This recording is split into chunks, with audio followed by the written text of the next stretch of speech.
Right, good evening, everybody. My name's Tom Rains. I'm the head of the Europe programme here at Chatham House. Thank you all very much for joining us this evening for this discussion about Britain's soft power, our place in the world after Brexit. This is, in fact, my first event at Chatham House after Brexit has happened, and with our exciting new backdrop, which is not related to Brexit in any way, but just to our centenary year.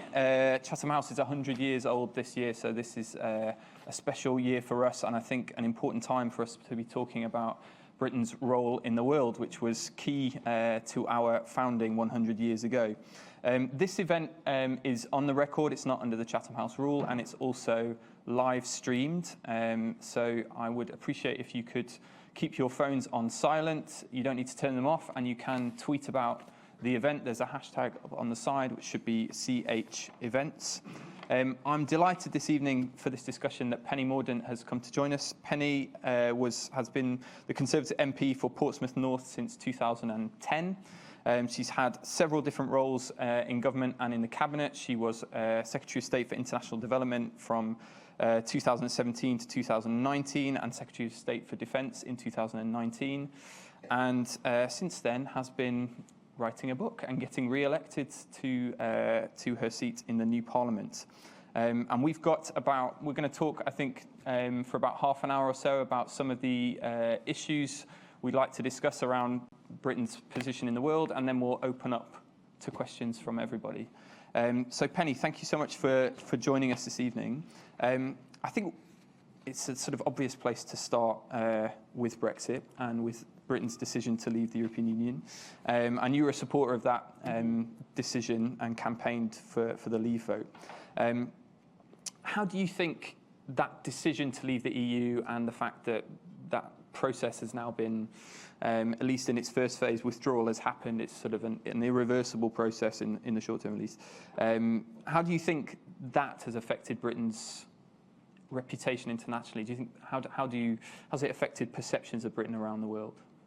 Well, I think different people will think different things. I think how we view it as a nation is important, though, because I think that affects our ambition, it affects our confidence, and I think one of the lessons of Brexit is that if change isn't a process, it becomes an event, and we should start to think also about what reforms we need to do at home and how we need to get our politics, but also our structures in Whitehall and across the country at local government level to really deliver for people, because what we know is that people are quite understandably becoming very frustrated with politics and politicians, and if we don't sort our own house out now, the same fate awaits us, I fear, in Westminster and Whitehall.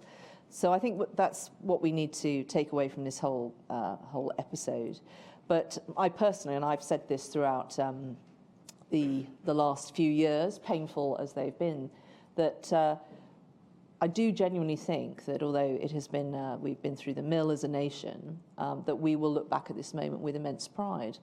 And it is because we have tested our democratic institutions to the hilt. We have really put them through their paces, and what we've seen is the executive, we've seen the courts, we've seen Parliament crunching down to a result. It took a leadership contest, it's taken ultimately a couple of general elections, but we have got there in the end. And other nations, I think, would have given up.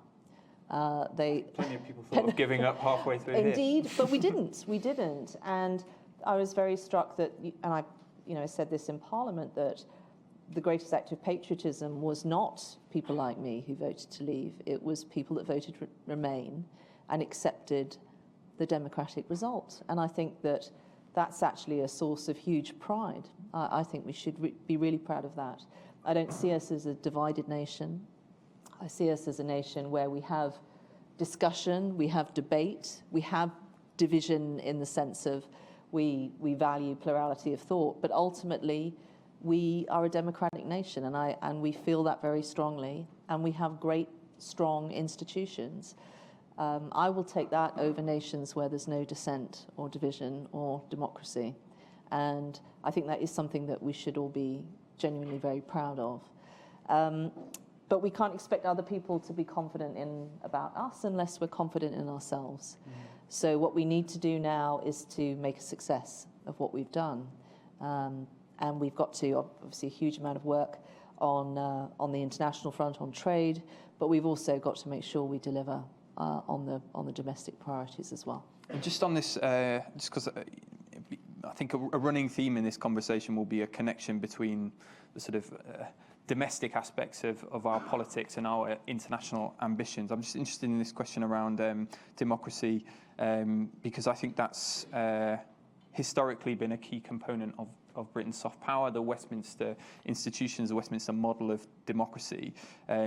It's certainly true that it reached a resolution in the end, but it was very severely tested in some ways. I think I suppose there are two different ways of looking at it. One was that it was a sort of an endorsement in a way that the system checked itself, it self-regulated, and it got to a point where it delivered an outcome. But I think it also was pretty chaotic, pretty painful, and it involved, things like the prorogation of Parliament, etc., which in some ways, depending on your point of view, but certainly to the perception of many, ran counter to that sort of democratic tradition. So I guess, do you think that our democracy, to retain sort of democracy is an element of our soft power, that those institutions need reform, need revival, need change, or do we come out of this as a sort of an endorsement of a Westminster system which got to an outcome in the end? So only history is neat and tidy. People look back on this and think it was a foregone conclusion that it all worked out the way it did. But that is not life. When you're living through these events, it's messy. I think it is there's been obviously lots of discussion around, do you want to make political appointments? Does the Supreme Court need changing? I think actually those institutions proved that they're strong, and the system as a whole, as you say, checked itself. It worked through things. I don't think democracy is damaged by either a Prime Minister proroguing Parliament and a court telling him that he hasn't. It was in jeopardy if we didn't honour the result of a referendum, and we did.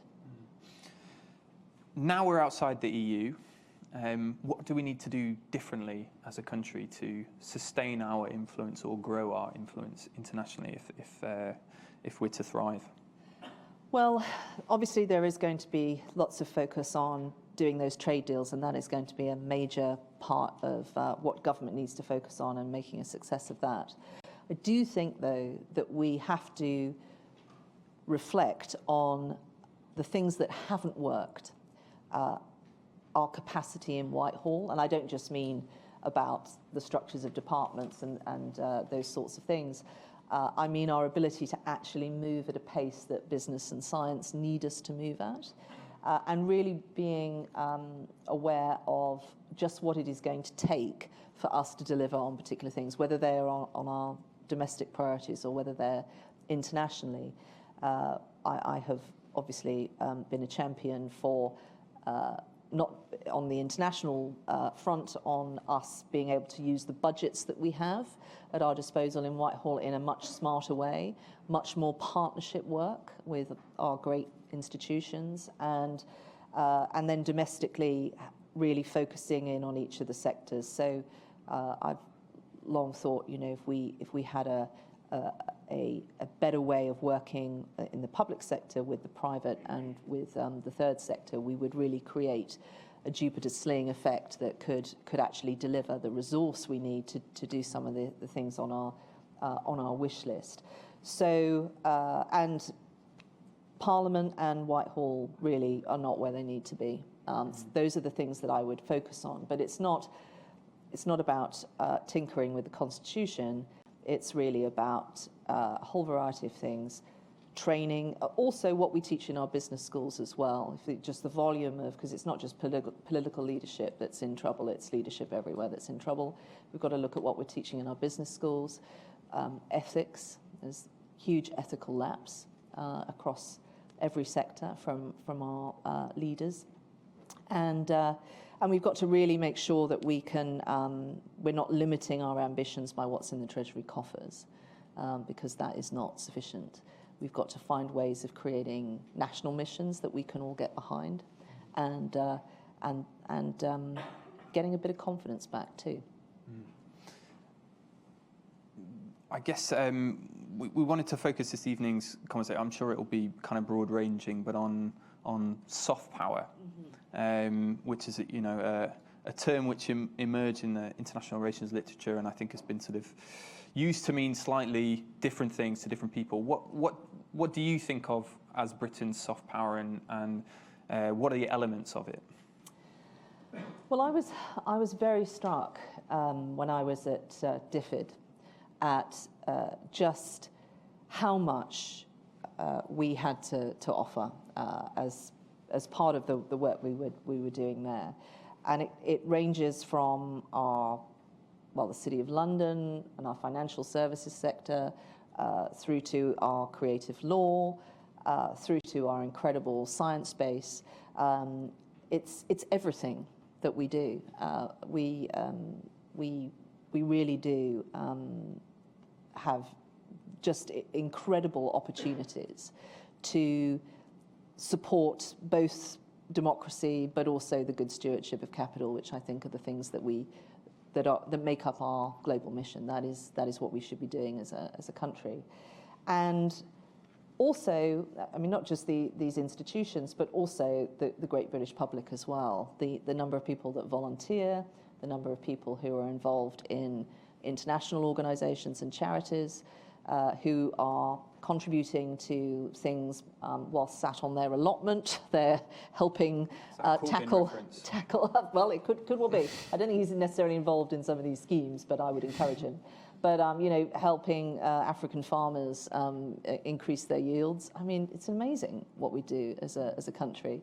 We don't talk about that enough. And one of the things that has really struck me over the last few years, I've interviewed a lot of people and asked them what they think about Britain, what's good about what we do, what's not good, and amongst ourselves, our stock is not very high, but people have great regard for our capacity and what we do, and we also feel this. I think it's sort of hardwired into us that we should be doing these things.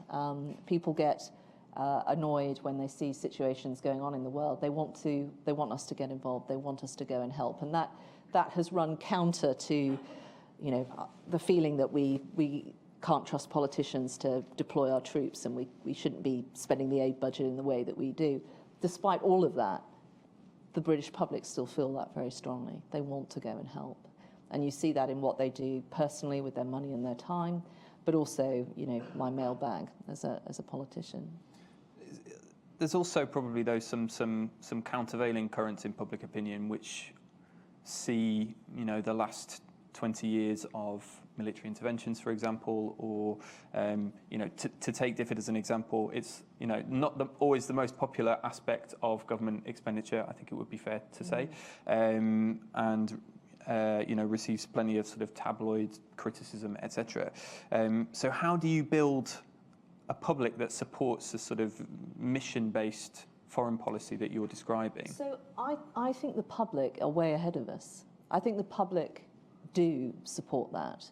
I evidence that by because I'm a politician. I talk to a lot of people, but also what they do, how they spend their own money. The fact that in 6 weeks this nation raised in voluntary donations 30 million to support the Rohingya fleeing terror in Myanmar, and many other examples of that. And they want us to do that. They have a feeling that we are not an ordinary nation. They want us to be able to positively affect the world around us. They want us to go and rescue people. They want us to go and sort things out. They get very proud when they see our flag flying, or the British Red Cross up to something and going and do something, or our search and rescue teams. Those are the things that they feel very keenly, and they also know that we have great professions that can do a lot of good things as well. So that's evidenced in what they do. The problem is they haven't trusted us to spend their money via their taxes in a way that they approve of. Part of my role at DFID was to try and correct that. But it's not that they are skeptical about spending money on helping people around the world. They understand very well the connection between our own health and security at home and what happens around the world. They just have not trusted us to do it. And that's where we need to start. And that's why we've got some opportunities now, especially when people are really focused on these issues and getting Whitehall where it needs to be, that we can hopefully deliver for them. So, granted, there's a sort of humanitarian instinct which you've identified, and sort of the charitable role that so much of civil society plays. But how does that connect to these ideas around democracy and in particular? And I suppose I'm interested if you feel that part of what the kind of purpose of UK foreign policy should be is to support democracy elsewhere, and is that your view? And have we been any good at that in the past? Well, I think the world is getting a better place. We don't feel this when we look at our Twitter feeds, but it is. The number of democracies has grown immensely. People are getting healthier and wealthier. We've had a big part to play in that. DFID is a development superpower. It does great things. Its reputation around the world is high, but it is just a fraction of what the country does. There are amazing organisations out there doing incredible things.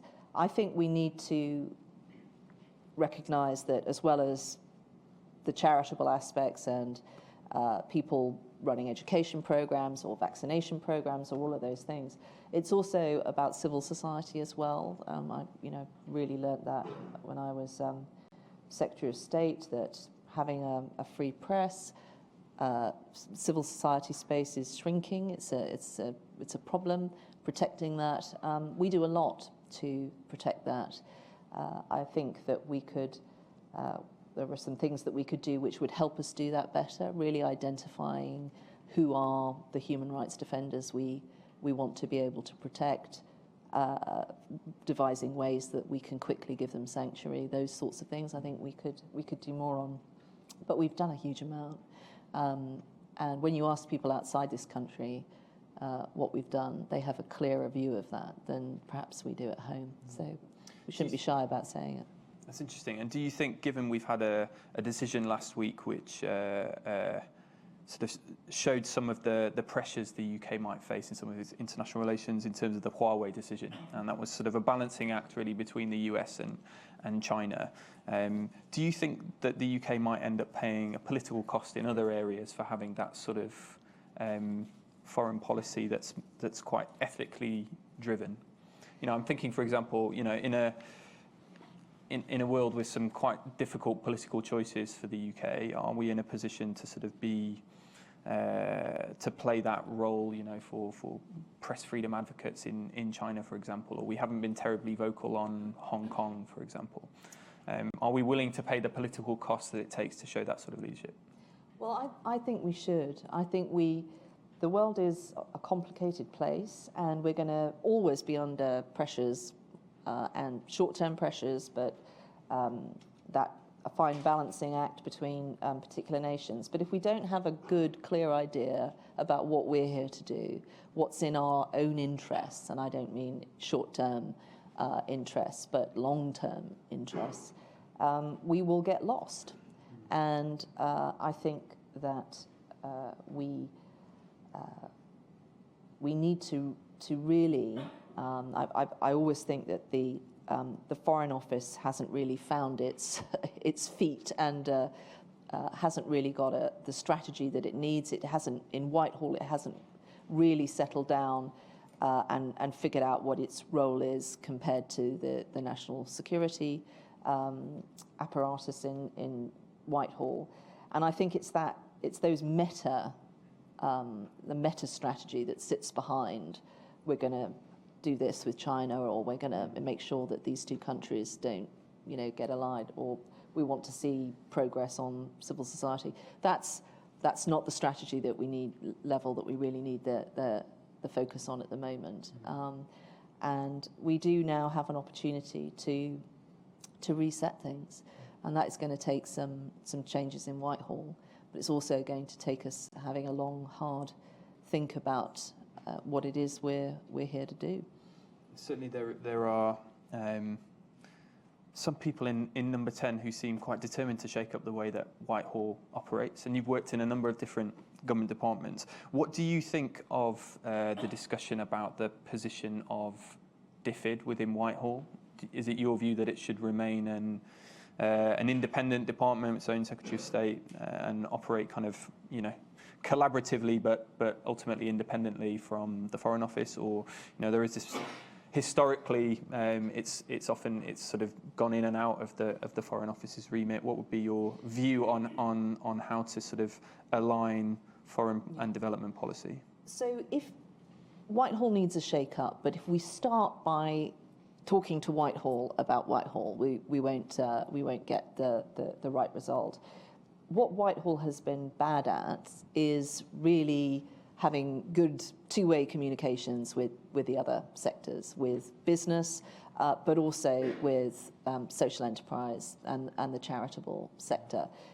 It's been good at some points. It's been bad, but it's been pretty awful over the last few years, and that's what we need to start doing more of. We need to start really listening to what those opportunities are and thinking then about how we can amplify what others are able to do. I remember at DFID, we had someone come in with a multi-billion-pound offer to transform surgery around the world. And we really struggled as a department to figure out what our role was in enabling that to really fly. Sometimes it's one of the problems that DFID has. It's a nice problem to have, but if you're focused on getting 14 billion out the door, there's not a lot of scope to help someone with another 5 billion do other things. So if we limit ourselves by what's in our own coffers, by what the Treasury has, the capability in Whitehall, we are never going to deliver what we need to do. So we really need to start looking at the other sectors. In terms of DFID as a standalone department, there are two things about DFID which are worth remembering. First of all, it's an operational department. It does things like defence, and it should take its strategic lead from the Foreign Office. When I was Secretary of State, I made a point of taking every week my ministerial team over to the Foreign Office for Foreign Office prayers, because that was, to me, where the strategic direction should come from.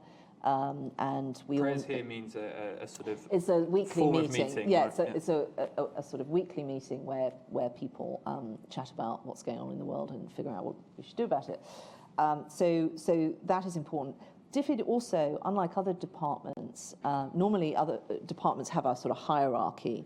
DFID isn't like that. It has a hierarchy, but it has an inverted hierarchy as well, because it has about a quarter of the people who are involved in it are external academic experts in one field or another.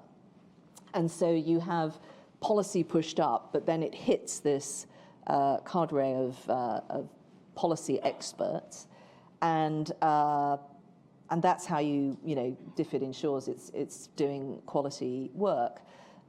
As a consequence, and I've been in a few departments, internationally facing and domestic facing, it's one of the most outward facing departments. It's actually anchored in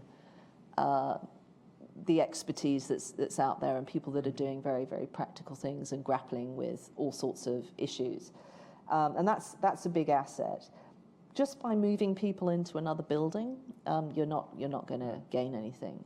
What I think we need to do is again, the Foreign Office really needs to look at what it's there to do in the long term. We need to look at the things that are missing in Whitehall that cause us to make bad decisions. And that cause us not to think about the things we should be thinking about. I'll just give you one example. We have a lot of intelligence products produced by all kinds of departments for all sorts of reasons. In Whitehall, we're really bad at looking at things that will help us understand what's happening in the world with finance, business, mergers and acquisitions, all of those things. But actually, that's probably one of the most important things to understand when you're taking security decisions. But it's not a product that's produced. Liam did some good work when he was at Trade. There's some fantastic work looking at trends that's produced in defence, but the Concept and Doctrine Centre was moved out to Shrivenham. And one of the things that I'm very keen on is, as a minister, you want really good situational awareness, but you don't have the product to really do that without an awful lot of legwork on your part. So that's a very small example.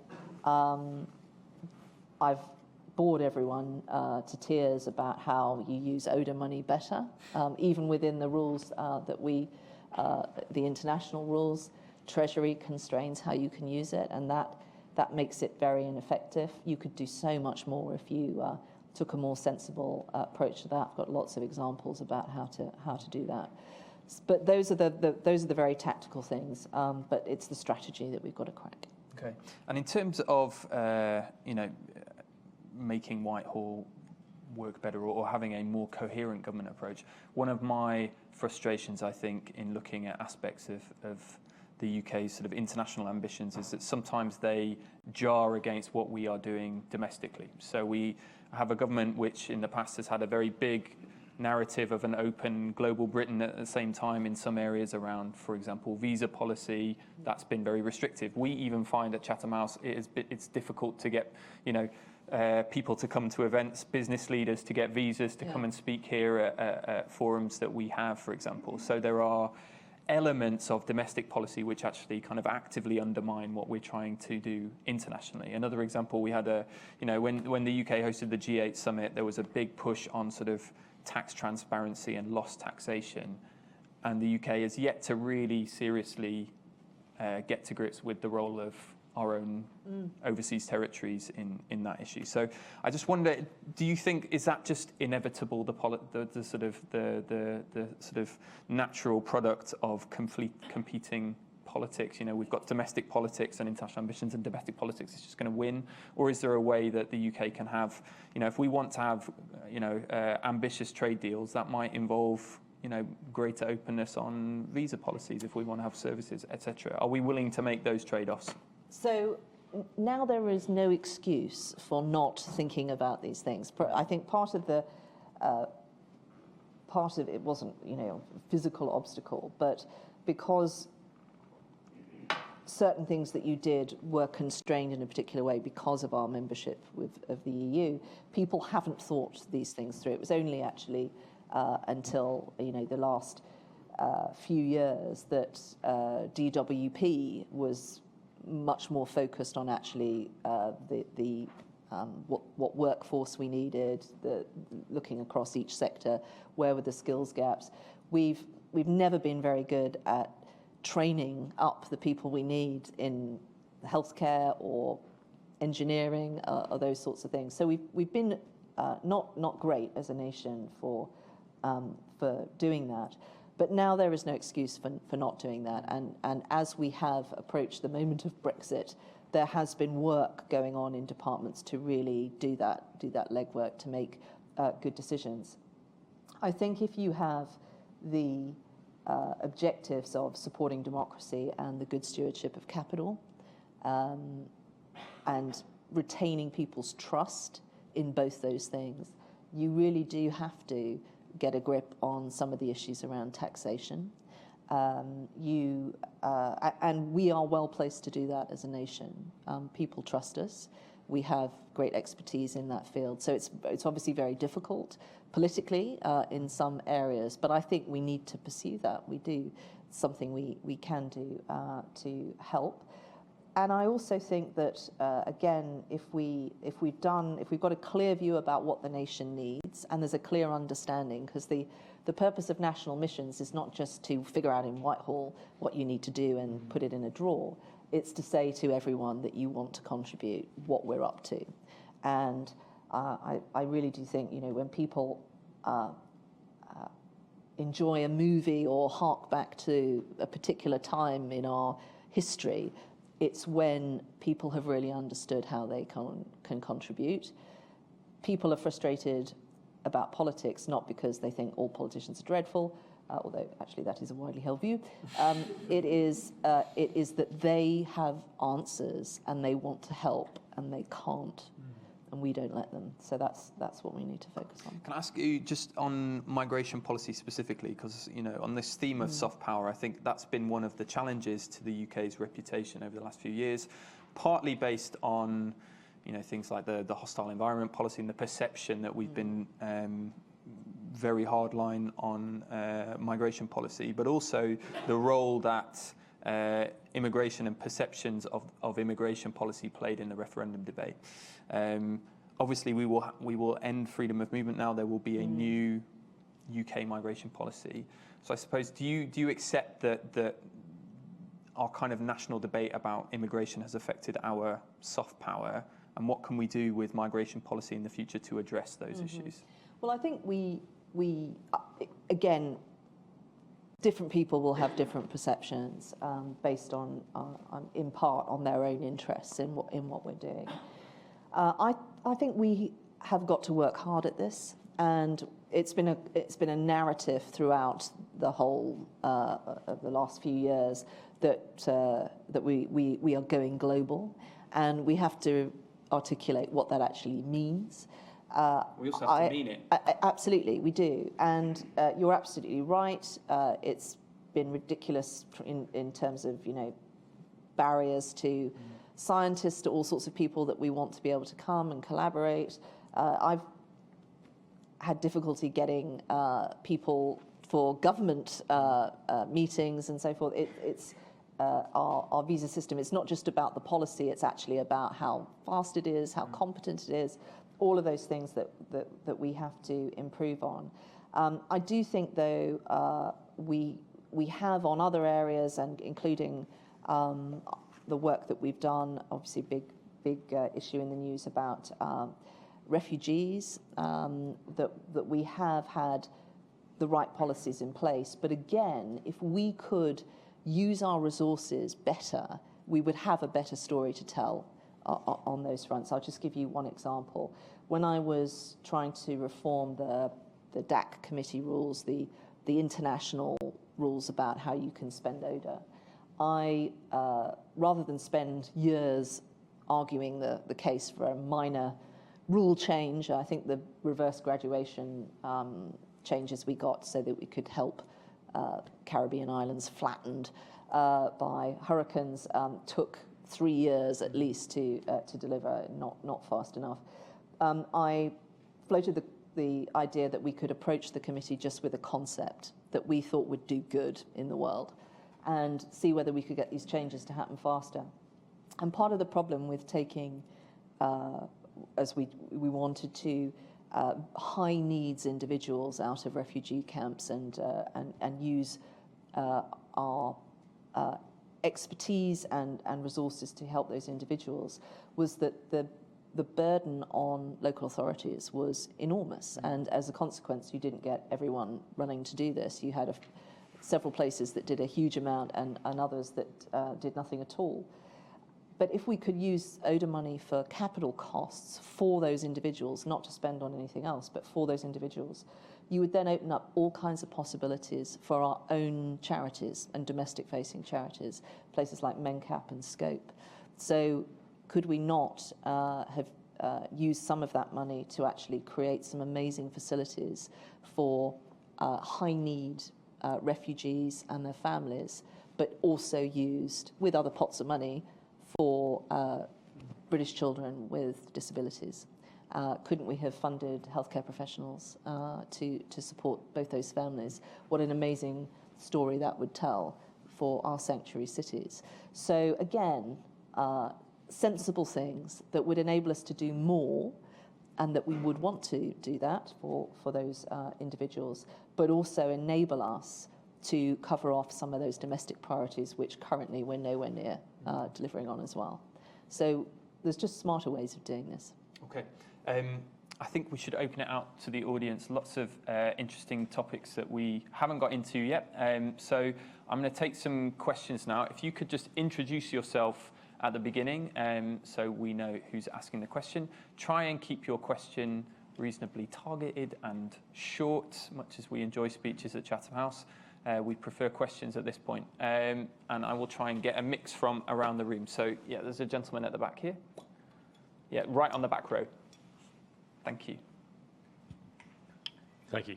Alistair Donaldson, British Council. Thank you for that talk. It was really interesting.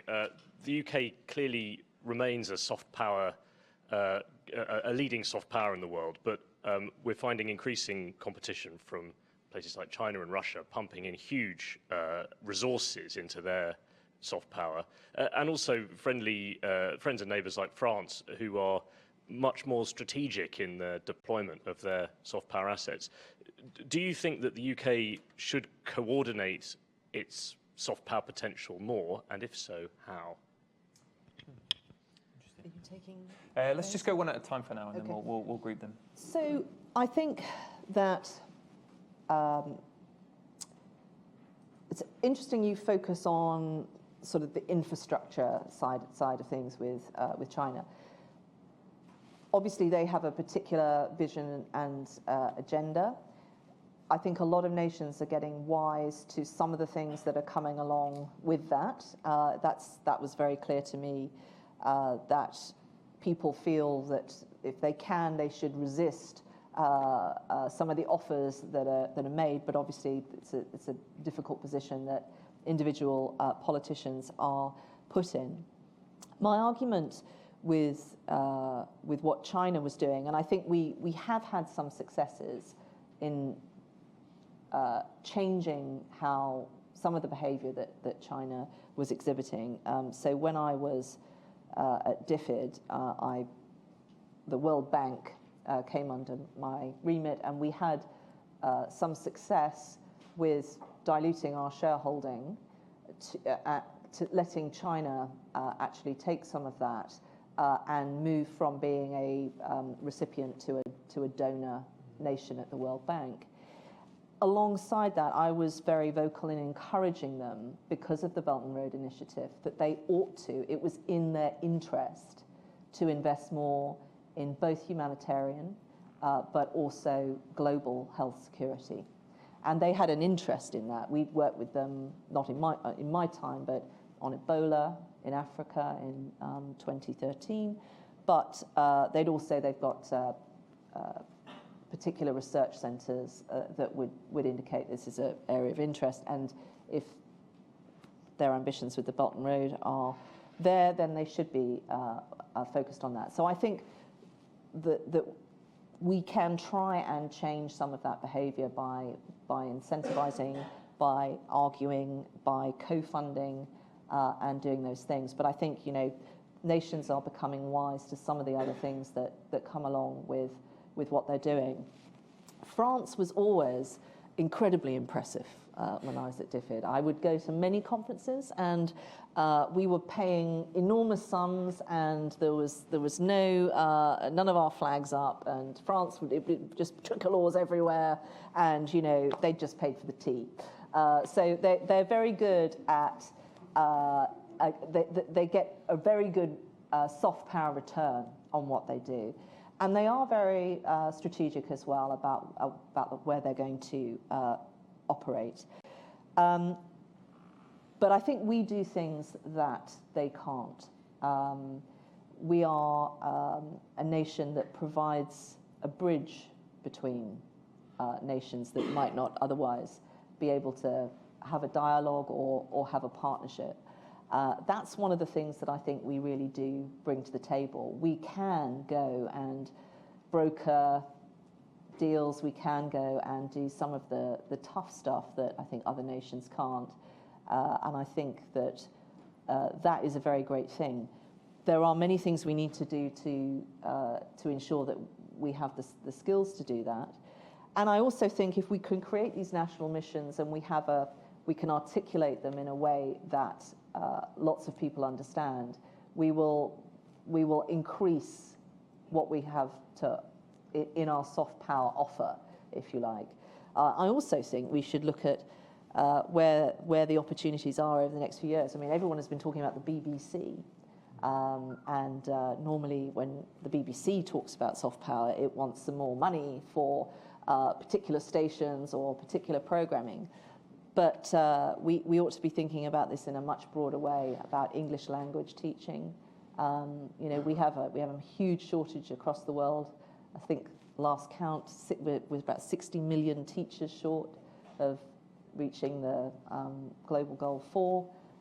What other things can we do with what we've got that are going to make a difference to those things? Can I just ask, because you raised the BBC, what happens when there's basically a clash or a fight between some of the institutions which represent British soft power and the government, which is supposed to be building upon them? Because we've had that in the past with universities, we've had that in the past now with many stages with the BBC, but there's clearly, there's a view that the BBC is sort of one of the crown jewels of the British brand, if we want to call it that, or the UK's soft power. And at the same time, there's a lot of disagreement about the BBC's future, its role, how it's funded, its public service mission, its neutrality, how it's governed. So how does the government sort of succeed in building on Britain's soft power if it's coming into conflict with some of the elements of it? Well, I think there's two things. There's first of all, what do you want the BBC to do? And that's quite often that conversation immediately runs to editorial decisions on the 6 o'clock news. That's obviously not where we should be at all. But we should, I think, have a view, if there is going to be some element of public funding, and I think there will be for a long time in the future, we should have a view and clearly state what we need the organisation to do. And that's not just about archiving music. It is about soft power. It's about promoting English. It's a whole raft of things. Back home, I would also suggest it's about the Union of the United Kingdom. I would be bringing back the UK theme on Radio 4.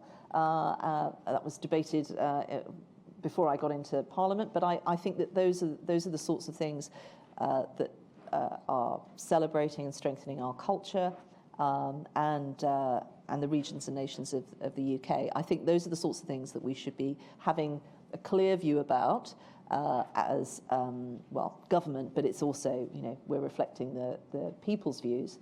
But I also think the other stumbling block to this and why it's so difficult, and no one has really kind of been able to grip it, is that we know the funding model has to change, but it's a chicken and egg situation. If you allow the BBC to forge ahead with the commercial opportunities that it's got, it then gets restricted because it falls foul of competition issues, so you have to find a way of sequencing this. One of the great British characteristics is that we want change, we want progress, and we're ambitious, but we just take it at a steady pace. And I think we don't want a situation where we're turning off public funding for an organisation that hasn't got a glide path to ramping up its commercial activities. It's that detail that needs to be worked out and hasn't been today. Okay, let's take another question. There's a gentleman here in the front.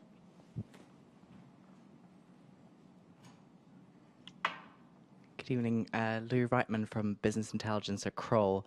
I was really interested in what you were saying about the lacking of business expertise in Whitehall, and there's certainly something that you can hear from people at the UN or the EU as well.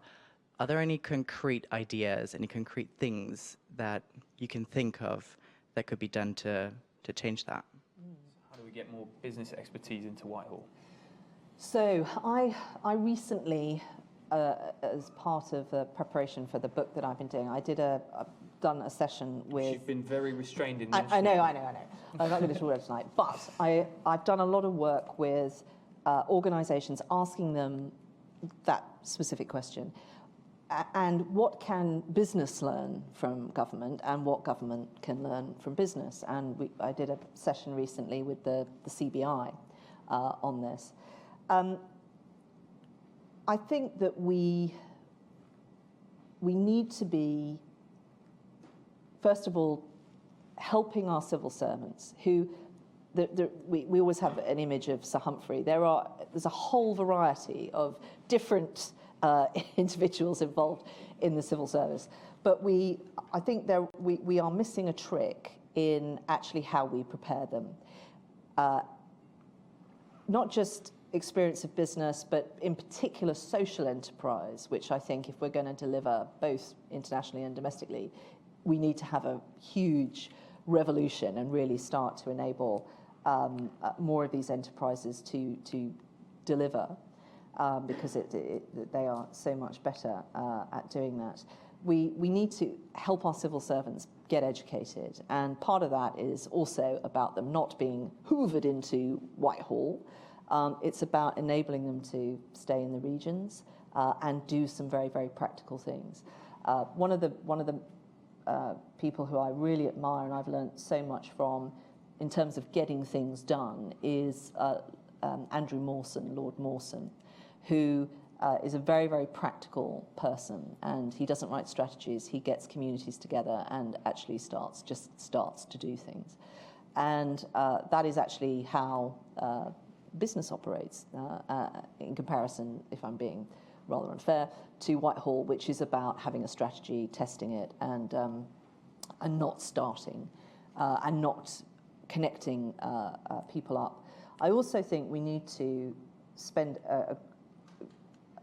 have more focus on proper government to business communications. We're really bad at this, and under Boris, he actually has put some greater resource into that. Just give you one example from when I held the equalities brief. I just did a survey of how many different schemes the government had on equalities issues aimed at the same poor HR director. There were about 48 schemes which had no reference to each other at all on gender pay gap, ethnic pay gap, disability confident, C positive, all of these different schemes. So we've got to try and look at it from that point of view. I think ultimately as well, we need to let go of some things. I think there's an opportunity there in the levelling up agenda to do that. Okay, there's a woman just here. It's in the third row. Hello, Mohammed Amassi, Chatham House member. The question I have is there such a thing as soft power being effective today? Because when you look at Russia, United States, China, India, they all exercise hard power to get to where they want to get. If you look at the United Nations Security Council, again, it's hard power. The times when you had diplomacy and you had statecraft, and there is hardly any of that left today, doesn't seem to be effective at all. So don't you think we should really be looking at how we can exercise hard power and be respected? Because soft power doesn't seem to get you respect anymore. Hold that thought 1 second. I'm going to take a couple together. There's so a woman. There's one in the second row in a red jersey, and then one just behind as well. Thank you. Helen Alderson from the International Committee of the Red Cross. Hello. You voiced certain frustrations around the difficulty of Whitehall to get other sectors involved, and so I'd just be interested in your thoughts as to now with the new political makeup and looking forward, whether you feel that possibly this is a real moment to break down silos, and that can happen now. And a sort of specific example is the integrated security, defence and foreign policy review that's happening in quite a short period of time, in fact. And maybe there are novel ways to bring in other soft power providers into that, and just to have your thoughts on that. Thanks very much. Great. And just behind you there. Yeah. Thank you. Hi, Deborah Haynes from Sky News. You had some quite critical words for the Foreign Office. What do you think they should be doing? What should their strategy be? And obviously it's got quite a relatively small budget compared to its big job. Would you like to see that changed and increased? Thanks. Good question. So one question on hard power, the relationship between hard power and soft power. As a former Secretary of State for Defence, you can give your views on the importance of hard power. A question about integrating the SDSR and bringing people out of their silos, working together, and a question about the role of the Foreign Office. Yes, so I am obviously card-carrying fan of hard power. I'm very pro this. I would like us to have some more ships and all sorts of things. But actually, and I've always felt we need to keep, as you know, defence spending strong. I think if we're smarter about how we organise ourselves in Whitehall, we would have more flexibility and capability at that end of the spectrum. But if we are focused on that, we're not going to be doing much. And this is because I don't know whether anyone's heard of the Tarrant Curve. Have you heard of this? This is named after a naval officer who was a submariner who he did a study of what is the best return on investment for a nation. And the Tarrant Curve is the curve of your expenditure across the whole spectrum of hard and soft power. So your influence and diplomacy, your capacity building, your development work, through to your deterrence, and then intervention. And if you're at the intervention level, your return on investment is surprisingly not great. So it makes much more sense to do things early. And that is why soft power is so important. That is why it is what we should be focused on, and why actually, and General Mathis said this, if you cut the aid budget in the US, you better give me some more bombs, because you can obviously deal with a lot of things at that end. And why actually I supported our carriers coming back online, because actually carriers are incredibly powerful deterrent, and you don't have to then go and spend the major bucks on what might otherwise happen. So we should be doing that. I think that, coming to your point off the back of that, the Foreign Office doesn't just have its budget, and it doesn't just have DFID's budget, and it doesn't just have defence. It has everything that the nation has to offer. And this is the real problem with Whitehall. It has a problem that it's trying to solve, and it looks at what it's got in its budget, if it's lucky for the next couple of years, but it's been looking at sort of, shorter term than that. And then it figures out what it can do. It doesn't think, what is this going to take? And then work out how to do it. And if we limit ourselves just by what's in the Treasury coffers, what our civil servants will do is they'll do round tables, they'll do, a program that's a grant scheme for something or the other, and it won't actually have the impact. If we don't start talking about things in terms of national missions, if we don't start talking about things in terms that the public can understand and business can understand, we will not lever in everything our nation has to offer. That's where we need to get to. That's what the Foreign Office needs to do. I don't really care what the budget levels in each department look like. What I care about is, what are we here to do? And for us to be ambitious, because I really can tell you the public are really ambitious, and they want us to be effective. They want us to be effective in terms of our hard power, and they want us also, and they really do appreciate what good soft power looks like. So you think that I have to declare an interest as a former employee of the Foreign Office here, but you think that the funding that the Foreign Office has isn't really what its major challenge is? You mentioned earlier that it's sort of struggled to define its position, what its kind of distinctive contribution is in foreign policy making, sort of post various reforms to how Whitehall operates. Because my sympathy is slightly with the FCO in the sense that it basically has an operating budget about the size of Sheffield Council with which to deliver the Global Britain vision. And obviously it's drawing on lots else to do that.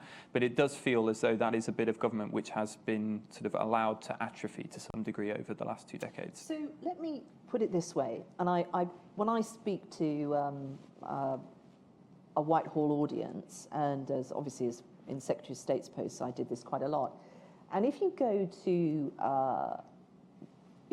to another country and you see the Foreign Office, DFID, Defence, Trade, BAYS, and other teams, they're working as one.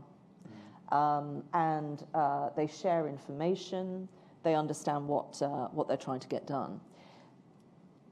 What good in Whitehall looks like is that. And it doesn't really matter who is paying for the head count. You're all pulling together. And so what, of course, everyone gets very excited about is, you know, who's in what building and all of that. I also think this comes back to who our ambassadors are, having much more flexibility about people being able to move from one particular task and post to another. I also think we don't make good use of our alumni either. I mean, there's frustration in defence where we invest incredibly in all these individuals to produce one First Sea Lord or one Chief of General Staff or CDS. And then everyone else goes off and does something. Yes, they're still contributing, but how we could potentially use those individuals in particular parts of the world. I was very keen when I was at Defence that we got some people back and doing a broader diplomatic work. We've got the incredible resources that we just don't utilise. So we just got to get this to work as one HMG. And just on this question, was there anything you wanted to add on the SDSR specifically and how government can get more out of that? So the person who I think understands how to do an SDSR really well, this may surprise you, I think is Lord Robertson. Because Lord Robertson did what we haven't really done in SDSRs in recent, is that he asked other people. It was a highly consultative process. And for all the reasons that I've given you tonight, unless we do that, we're not going to come out with the right answer, because the answers don't sit in Whitehall. They sit in our professions. They sit in all of the soft power that we've got, the incredible work that we do as a nation, and that has to be central to the conversation. I have sat watching people move things around spreadsheets for too long. That's not how you really do this. It's about thinking, what are we trying to achieve? And it's really making sure that we're sighted on all of the opportunities that are out there and what we can do. And that way you also get an understanding about, you can put two and two together. You see facilities that actually the government doesn't need to use anymore, but could become an amazing laboratory for finding solutions to healthcare problems. And that will help the domestic agenda as well. So we've got to be able to join the dots up on this. Okay, we're running pretty short on time, so I'm going to take two questions very quickly, and then I'm going to have to draw it to a close, I'm afraid. There's one question right on the front row here. Keep it very brief, if you would. Master's student at UCL, member of Chatham House. Are you concerned that a rules-based immigration system may undermine some of the work that DFID does by causing a brain drain in poorer countries? Okay, good question. Just hold that very briefly 1 second, and then there's a gentleman just at the back there. Sorry if I didn't get your question in. Yep. Dominic Carrot, member of Chatham House. Some of the questions I was going to ask have been already asked. So given you talk about the slogan of Global Britain, can you possibly comment on the revised Atchison comment? We've lost an empire and a union and have yet to find a role. Okay, thanks very much. So I noticed Global Britain seemed to be dumped from the last Conservative manifesto as a phrase. I did not write that. But so just one question on migration policy and on the sort of Global Britain narrative. You're right. There is something morally abhorrent about not training enough of healthcare professionals to look after our people and taking people that may well have been trained overseas and hoovering them up. So I think that part of this is about being very clear about what we actually need as a nation. I do also think that there is a lot to be said for being able to help other nations train their own healthcare professionals. Part of a lot of the private sector schemes that I'm still trying to help, well, they're charitable, but private money, are about building capacity in surgery, in the four main types of surgery, helping build healthcare systems. We have so much to contribute to that. And also with regard to teaching, there are some amazing things that we could do and be part of the story about training up and getting closing the gap that we've got on teacher provision, which also will help us back at home. I mean, one of the technologies that that DFID helped develop, which is a training tool and an education tool that we developed for places that didn't have the right number of teachers, was so effective it's now being used in British schools. So there's a win-win here. So we do need to do more of that. I think we are yet to get into the detail of what kind of system we're going to have, but those are the sorts of things that should be at its heart. And I also think, one of the things that I think we should have done more of at DFID, and was very keen that we did more of, was although you probably all know about them and think that they're a massive part of our aid budget, things like Commonwealth scholarships, I think are one of the greatest things that we do. But they're tiny. We invest, I think it was off the top of my head about 4 million. We could do so much more on that front and really working in partnership with our great education institutions. And I think time spent thinking out a big offer on this, because if it's not big, people won't notice, and if people won't notice, they won't come and help, would be time very well spent indeed. What does global Britain mean? Well, now we're going to find out, but it comes back to my central point that unless we understand ourselves better, unless we understand what it is that makes us tick as a nation, also what we have in common with each other as well, as we're coming out of this very divided period, we're not going to be successful. And that's a quick plug. What my book does is look at that. It looks at who we are, what makes us tick, what we can deduce from not just how we think and the facts and figures, but how we feel as well, and extrapolate from that what our national and what our global mission is. And I don't know what will happen over the next few days, weeks, and months, but I think actually the British public have quite a clear idea about what we're here to do. And if we listen a bit more, maybe we'll arrive at it as well. All right. Thank you very much, everyone, for coming. Sorry we didn't get everybody's questions in. I hope you enjoyed the conversation. Thank you very much to Penny for sharing all your thoughts and ideas with us. Thank you.